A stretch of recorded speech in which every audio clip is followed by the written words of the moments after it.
et à tous, bienvenue à cette principale édition. Les titres, c'est tout de suite. Thiès, dans les mois après le meurtre du gardien du marché Ngelao, Hassan Diop, la soixantaine, a été retrouvé égorgé. Sa dépouille est actuellement à l'hôpital pour autopsie. Les journées mondiales de la jeunesse catholique battent leur plein à Saint-Louis. Plus de 30 000 jeunes ont rallié la vieille ville pour prier et témoigner de leur foi en Jésus-Christ. Les marchés de Dakar sous haute tension, les branchements électriques faits dans la clandestinité sont un danger permanent. La société en charge de distribuer l'électricité est pointée du doigt. Un an après l'accident de Kaffrine ayant causé la mort de 60 personnes, certaines mesures prises à l'époque pour réduire les accidents sont toujours enfreintes par les conducteurs. Parmi celles-ci, l'interdiction de circuler sur les routes interurbaines entre minuit et 5 heures du matin. Alors pourquoi ces mesures ne sont-elles pas respectées? Le point au cours de cette édition. Et puis Moi, Capitaine, nouveau film du réalisateur Matteo Garonne, nominé aux Oscars. Le match Sénégal-Côte d'Ivoire. La tension est à son comble dans les billetteries. En cause, une pénurie de billets qui déconcerte les supporters. Nos envoyés spéciaux ont fait le tour de quelques points de vente pour nous. Voilà pour les titres. Le développement, c'est tout de suite.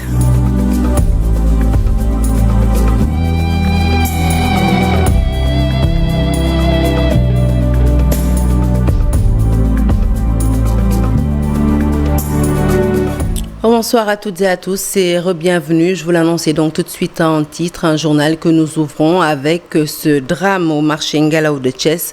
Le vieux Hassan Diop, gardien du marché, a été atrocement tué. Il a été égorgé la nuit dernière. Dès l'annonce de la nouvelle, le marché Ngelao a été pris d'assaut par les commerçants, mais aussi par les simples connaissances du défunt. Le point, c'est avec nos reporters à Thiès. Charanta Diop et Saïlatia. Son aurait imaginé un tel scénario. Le vieux Hassan Diop, âgé d'une soixantaine d'années, gardien du marché Ngelao, a été atrocement tué. Il a été égorgé. Yaye Siré Diaw, ami du défunt, gagné par la peur et la tristesse, verse des larmes.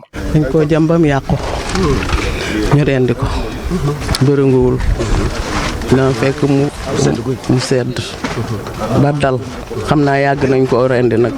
Ce qui me fait mal dans tout ça, c'est l'acte ignoble. Ils l'ont asséné de plusieurs coups de couteau avant de l'égorger. Je suis la première personne à découvrir le corps sans vie de Hassan Diop. Je l'ai trouvé mort. De Hassan Diop, je l'ai trouvé mort. Khargaï, ce commerçant trouvé sur les lieux d'annonce. Je suis sidéré, mais c'est triste. Le pays n'est plus en sécurité. Personne n'est en sécurité parce que même tu avec tes enfants, ils vont à l'école, tu n'es pas en sécurité. Oh, c'est déplorable parce qu'un vieux comme ça, il faut ramener la peine de mort. La police de Medina Fall a été sur les lieux pour le constat d'usage. Une enquête est ouverte.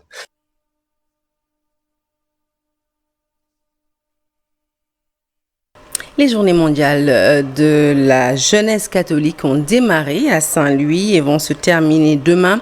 Plus de 30 000 jeunes sont actuellement dans la vieille ville. Ces journées sont organisées pour que ces jeunes puissent vivre leur foi dans la prière. Ousseynou Diop et Abib Sek, les détails. C'est parti pour l'édition 2024 des Journées mondiales de la jeunesse organisées cette année par le diocèse de Saint-Louis. 30 000 jeunes venus de plusieurs pays séjournent depuis quelques heures dans la vieille ville. Ces journées ont permis à la jeunesse catholique de se retrouver. Comment dire, communier avec le Christ, partager. C'est tellement important pour nous de quitter notre région. Nous, on avait déjà à Kaolack, de quitter Kaolack pour venir à Saint-Louis pour les JMJ. Ouais, c'est ça. Ces journées ont permis à la jeunesse catholique de se retrouver pour suivre le bon chemin. Mais aussi l'expression d'une soif de la jeunesse. Soif de la jeunesse qui aussi rejoint la préoccupation de l'Église, qui se dit que cette jeunesse est à accompagner, cette jeunesse est à écouter, cette jeunesse aussi est à déjà mettre sur le chemin du salut. Avec comme thème, ceux qui espèrent dans le Seigneur marchent sans se fatiguer, l'Église vise à maintenir les jeunes découragés dans le pays, mais aussi à se remettre sur le chemin de la foi. Les jeunes sont aujourd'hui abattus, découragés, désorientés, au point de prendre d'autres horizons ou de prendre d'autres chemins de perdition. Nous sommes préoccupés aujourd'hui par la question de l'immigration clandestine, par la question du banditisme, par la question du chômage et tant d'autres. Ces jeunes, venus de plusieurs pays, vivent leur foi dans la prière et dans l'échange. Les journées mondiales de la jeunesse organisées par le diocèse de Saint-Louis seront clôturées ce dimanche. Pour une élection présidentielle apaisée, l'Association nationale des imams et oulémas du Sénégal a organisé ce matin une séance de prière assortie d'une conférence de presse. Ses membres invitent les acteurs politiques et les acteurs de médias à plus de responsabilité dans les discours et dans les actions pour qu'au lendemain du scrutin du 25 février, chaque Sénégalais puisse vaquer tranquillement à ses occupations. Je vous propose d'écouter l'imam Omar Diène, président de l'Association nationale des imams et oulémas du Sénégal. Il s'exprime au micro d'Al-Hassan Baye Mohamed Dia.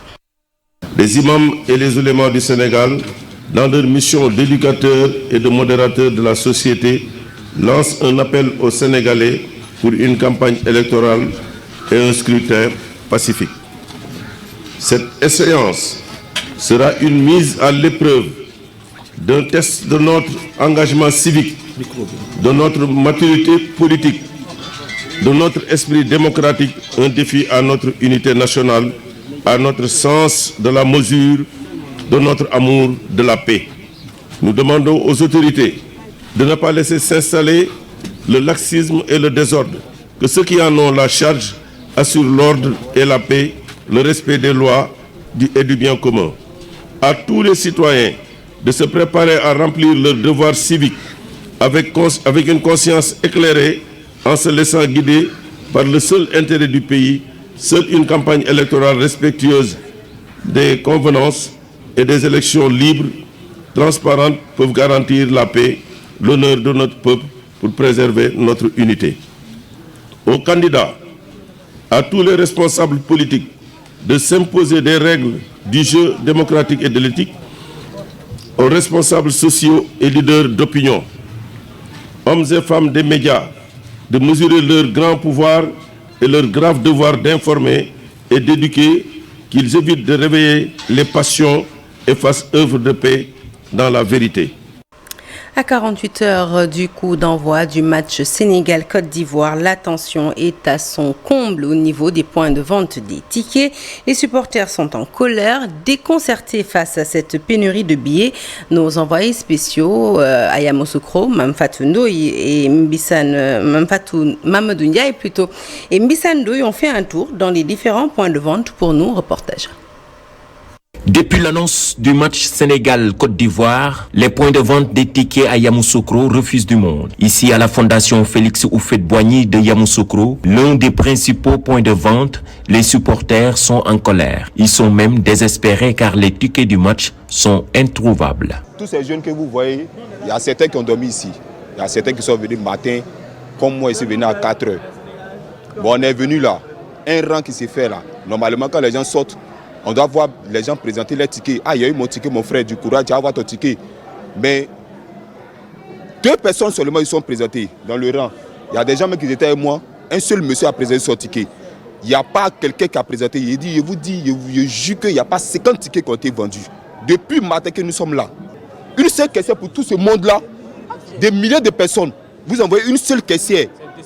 C'est décevant. Une forte affluence des supporters sénégalais et ivoiriens présents et qui espéraient obtenir au moins un ticket pour le match Sénégal-Côte d'Ivoire. J'ai pas eu le ticket. Depuis 3 heures du matin, je suis venu, j'ai pas encore eu le ticket. Wallah. Portail, on est là depuis le matin, depuis 22 heures jusqu'à 4 heures du matin. Maintenant, il est 9 heures. On nous dit la dame, elle est venue pour distribuer les tickets. Les premières vagues, au lieu de les faire rentrer, ils n'ont pas fait ça. Ils ont fait rentrer d'abord ceux qui les arrangent. C'est quoi l'organisation ça? La CAN, c'est pour l'Afrique. C'est pour les Africains. Donc, ils doivent respecter la population d'abord. Le gouvernement, il n'a qu'à attendre après. Nous d'abord. C'est nous qui faisons le gouvernement. On dit, il y a les tickets, la femme qui est sur la machine. C'est une personne seulement. Si c'est l'enrôlement de la carte d'identité, on vient avec le monde. Mais si c'est pour les tickets, c'est une personne seulement, on vient avec pour les tickets. De l'autre côté, les organisateurs expliquent que la vente des tickets se passe bien, sauf que pour la responsable commerciale, la demande est totalement supérieure à l'offre. Effectivement, la demande est beaucoup plus forte que l'offre, effectivement.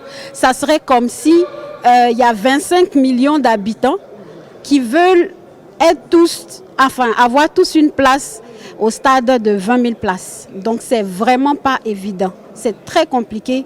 Mais bon, on essaie au moins du mieux qu'on peut. Raison pour laquelle on invite aussi ceux qui n'auront pas de ticket, malheureusement, à rejoindre l'équipe à la place Jean-Paul II. Parce que là-bas, il y a un espace aménagé pour pouvoir recevoir tous les supporters. Avec seulement 20 000 places disponibles, le stade Charles Konabani de Yamoussoukro semble bien trop petit pour accueillir cette confrontation entre les lions et les éléphants ce lundi à 20h. Sport toujours, football plus précisément, mais cette fois-ci au niveau local avec Mamadou Ali Mouba de la sous-commission régionale des arbitres, la SCRA de Kaffrine, qui vient d'être promu arbitre assistant international de la Fédération internationale de football associé. Une cérémonie de remise de badge s'est tenue ce week-end à Kaffrine et c'était en présence de nos reporters Ndayawa Bey et Mam Gorwilan. Le ministre va remettre solennellement le badge de la FIFA à notre très cher Alimou. Voilà.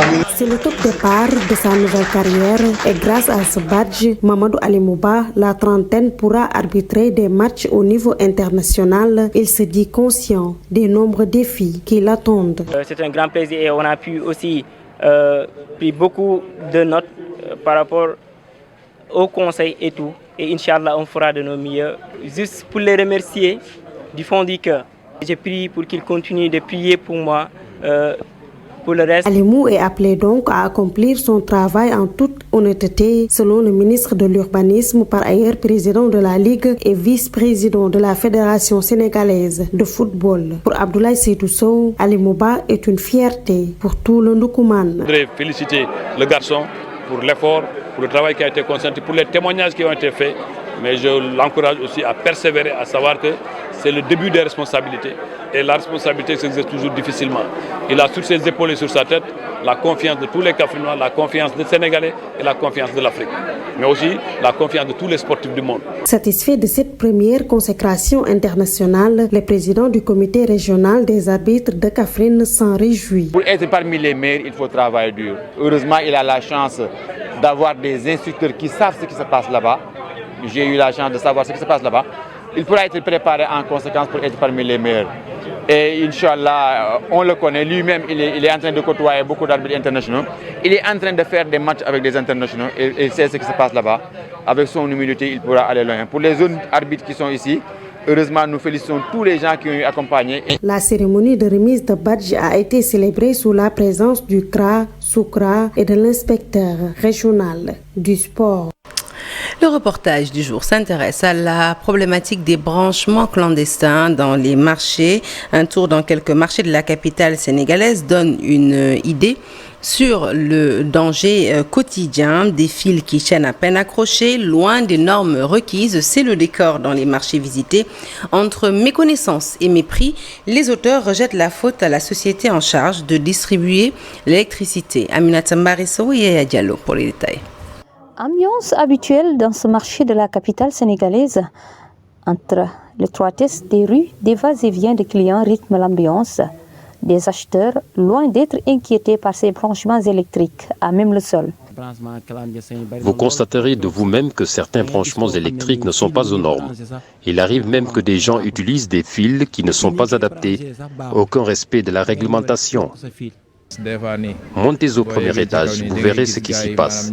Une multitude de fils électriques branchés clandestinement. Et les risques sont bien là. Comme dans la plupart des grands lieux de vente, ce marché ne fait pas exception. La problématique des branchements clandestins est bien une réalité. La situation est plus grave en saison des pluies. Il arrive très souvent que des étincelles se dégagent des installations. Le témoignage de ce tailleur installé au marché de Wakam, une illustration du danger qui guette. Un couturier peut disposer de plusieurs machines, en plus d'autres installations qui fonctionnent toutes à l'électricité. Certains se permettent d'héberger des voisins en les raccordant à leur compteur. C'est extrêmement dangereux et cela peut causer des dégâts. Les auteurs de ces branchements irréguliers sont bien conscients du risque, mais souvent, ils font dans le mépris. J'impute la responsabilité à la société en charge de la distribution de l'électricité. La plupart des demandeurs se plaignent des lenteurs liées à l'attribution des compteurs. Ce sont ces retards qui les poussent à faire recours aux branchements irréguliers. Il y a eu récemment des incendies dans ce marché, 2 en l'espace d'une année. Et souvent, après investigation, ce sont des courts-circuits qui ont été à l'origine. Principaux responsables pour eux, la société en charge de l'électricité. Mon voisin a eu les mêmes problèmes. Il a voulu disposer d'un compteur, mais ils l'ont fait courir des mois durant, entre documents exigés et rendez-vous à n'en pas finir, ce qui l'a découragé.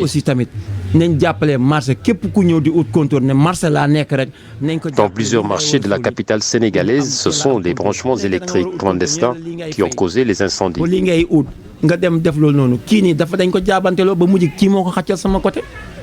Et pourtant, le mal est bien présent. Il est même devenu une banalité pour les occupants de ces marchés et ils sont souvent source d'incendies dans la plupart des lieux de commerce. Allez, un tour à la corniche ouest de Dakar à présent. L'attraction du moment, entièrement rénovée avec des installations, elle est devenue un lieu privilégié par les Sénégalais qui souhaitent faire du sport ou tout simplement se détendre. C'est aussi un cadre propice pour le petit commerce qui émerge à côté.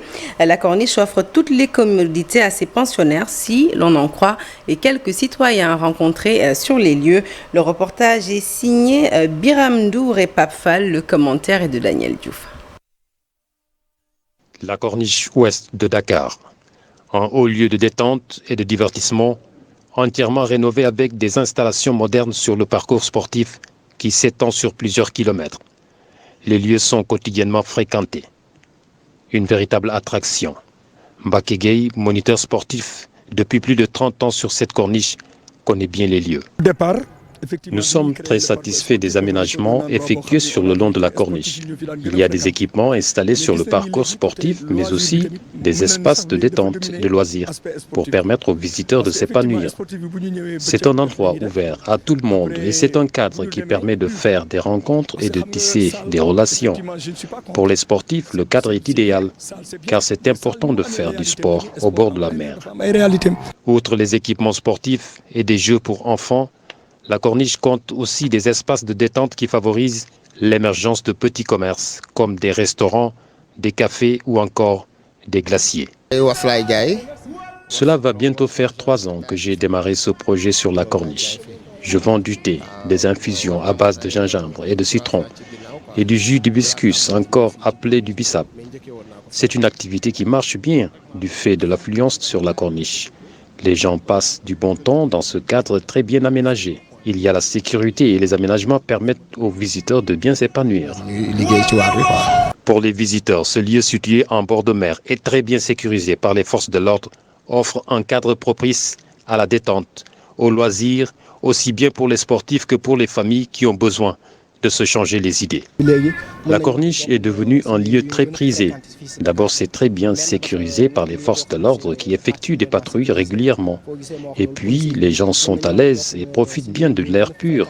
Le parcours est très bien équipé pour les sportifs. On y trouve également des espaces de détente et de loisirs aménagés sur toute la corniche. Des restaurants, des cafés, des glaciers, on en trouve ici également. Tout ce dont on a besoin pour passer un moment agréable au bord de la mer. La corniche ouest de Dakar a changé de visage. Les travaux d'aménagement ont complètement transformé le littoral. Le projet s'étend sur un linéaire de 10 km. Il va de la porte du 3e millénaire jusqu'à la mosquée de la Divinité, au pied des Mamelles. Le coût, 18 milliards de nos francs. L'initiative d'embellir la corniche répond encore à une nécessité d'impulser une dynamique touristique, économique et culturelle favorable au financement des programmes de sauvegarde et de développement de la capitale. Je vous l'annonçais en titre et vous vous en souvenez très certainement. Suite à l'accident de 6 kilos ayant causé la perte de plus de 40 vies, le gouvernement sénégalais avait dévoilé à l'époque 23 mesures visant à réduire les accidents de la route. Parmi ces mesures figurait l'interdiction aux véhicules de transport public de circuler sur les routes interurbaines entre minuit et 5 heures du matin, ainsi que l'interdiction de porte-bagages pour certains types de véhicules. 1 an après la mise en place de ces mesures, certains transporteurs continuent d'enfreindre les règles. Les porte-bagages censés respecter les limites de 50 cm pour certains et 70 pour d'autres dépassent souvent ces dimensions. Le constat est réalisé par Abdoulaye Diop, Tcherno Laurent Mendy et Modidian.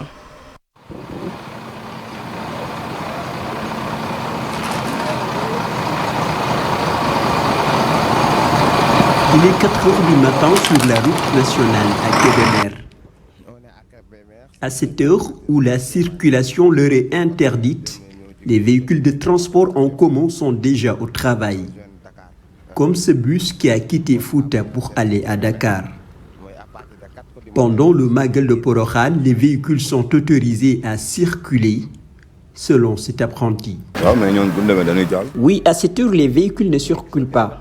Oui, ils sont autorisés à circuler 3 jours avant et après le Magal de Porokhane. La gare routière de Kébémer, Pape Modou est un chauffeur. Il affirme qu'à cette heure, le transport est complètement à l'arrêt. À partir de 23h, aucun véhicule ne quitte la gare. Ils partent à partir de 5h du matin. Non, ils ne circulent pas à partir de 4h du matin. Oui, aucun bus ne le fait. Ça, c'est seulement les camions qui le font. Selon lui, l'interdiction du transport nocturne entraîne d'importantes pertes pour les acteurs du secteur des transports. Avant, on pouvait gagner quelque chose en travaillant la nuit. Mais maintenant, c'est très difficile car tout le monde travaille dans la journée. Le gouvernement sénégalais a annoncé 23 mesures pour renforcer la sécurité routière après le drame du 8 janvier 2023 à Kaffrine, où plus de 40 personnes ont perdu la vie et plus d'une centaine ont été blessées. Nous sommes à Dakar, à la gare routière des Beaux-Maraîchers. À 22h, il fait un peu froid. Pape Ndiaye sert du thé à ses amis. Ce chauffeur fait les trajets Dakar-Kaolack et parfois la nuit. Quand je roule la nuit, les gendarmes m'arrêtent. Ils m'obligent à rester avec eux jusqu'au matin. Ils m'ont arrêté à plusieurs reprises, à Sandiara, à Tchadjaï, à Fatick. Il estime que les conséquences économiques du transport nocturne sont lourdes pour le pays et surtout pour les chefs de famille. On est un pays sous-développé. Interdire la circulation nocturne pour un pays pauvre, mais c'est quoi ça? Bon, si on était développé, je peux comprendre. J'avais tellement de locations de voitures, j'ai gagné beaucoup, mais maintenant, je n'en peux plus, alors que j'ai énormément de charges comme tout père de famille sénégalais. À la gare routière de Rufisque, nous avons rencontré le président du regroupement des chauffeurs et transporteurs de la gare routière. Ce dernier pense que les 23 mesures prises par le gouvernement manquent d'un plan de contrôle et de suivi. Un an déjà, ils ne nous ont jamais demandé quoi que ce soit par rapport à ces mesures. Et les seules personnes que nous voyons ne nous parlent que de futurs projets. Derrière lui, Amath Ndao révèle que ce sont les véhicules Wargaindé qui roulent la nuit. Ce sont les Wargaindé qui circulent à n'importe quelle heure et on les laisse comme ça. Alors que nous, quand on le fait, on nous fait attendre avec les clients. Bien que les mesures soient respectées dans les gares routières selon les acteurs du transport, les porte-bagages semblent dépasser les limites. Avec les porte-bagages aussi, on a négocié la décision. Mais finalement, eux, ils n'ont rien respecté et je pense qu'ils doivent revoir tout ça. Un an après l'accident de 6 kilos, le manque de suivi de ces mesures fait que le danger persiste, tout aussi comme les accidents de la route. Un dossier signé donc Abdoulaye Diop et Thierno Laurent Mendy et Moridien. En culture avec Moi Capitaine, nouveau film du réalisateur Matteo Garonne qui nous entraîne dans le monde des migrants. Sorti ce 3 janvier, ce film raconte l'histoire de Seydou et Moussa, deux Sénégalais de 16 ans partis rejoindre l'Europe, une aventure non sans tribulation entre le désert égyptien, le désert libyen plutôt, et l'Italie, leur terre d'accueil. Boubacar Nour, directeur des programmes à la télévision Futur Média, et notamment le producteur exécutif des séquences du film qui ont été tournées ici au Sénégal. Un film récemment nominé aux Oscars. Le récit est signé Meribey Diouf. Hier amateur, Aujourd'hui acteur primé, gang et arnaque des passeurs. Sa foi en lui-même va l'aider à s'extirper, lui et les siens, de cette misère. Un film sorti le 3 janvier est déjà salué par la critique en primant son jeune acteur Seydou Sarr, présenté par certains comme la nouvelle pépite du cinéma sénégalais et international. Hier amateur, aujourd'hui acteur primé, le Sénégalais originaire de la ville de Thiès, âgé seulement de 19 ans, se voit gratifié du prix Marcello Mastroianni du meilleur espoir lors de la soirée de clôture de la 80e édition de la Mostra de Venise, le festival du film international de Venise. Déjà dans les salles de cinéma, ce film est une pépite, surtout pour son producteur exécutif, Monsieur Bouba Ndour. Et voilà qui met un terme à cette édition que je suis ravie de vous avoir présentée. L'actualité se poursuit sur toutes nos plateformes digitales. Excellente suite de programme en notre compagnie et bon week-end à toutes et à tous.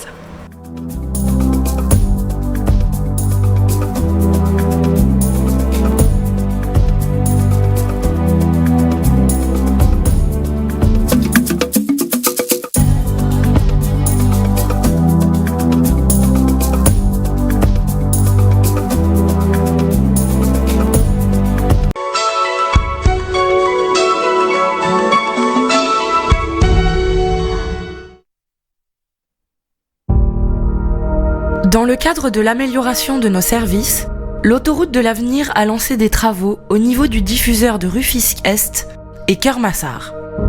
Ces travaux consistent à l'ajout de 2 nouvelles bretelles, entrée et sortie en direction et provenance de Diamniadio à Keur-Massar, l'ajout de 2 nouvelles bretelles, entrée et sortie en direction et provenance de Diamniadio à Rufisque-Est et divers investissements devant améliorer la sécurité et l'expérience client.